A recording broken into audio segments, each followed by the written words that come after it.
এই দেশেতে মরবো, পালাবো না। কোথায় পালাবো? পালাবো না, প্রয়োজনে ফখরুল সাহেবের বাসায় গিয়ে উঠবো। কি জায়গা দেবেন? না হলে ঠাকুর গায়ের বাড়ি আছে, ওই বাড়িতে গিয়ে উঠবো।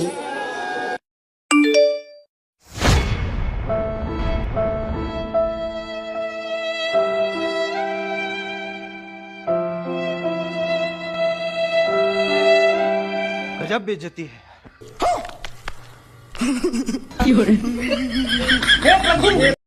ফখরুল সাহেব, আমরা দাঁড়িয়ে দাঁড়িয়ে ললিপপ খাবো, আপনারা ঢাকা দখল করবেন। হায় রে আল্লাহ, কত বড় সাহস! এখন কামাল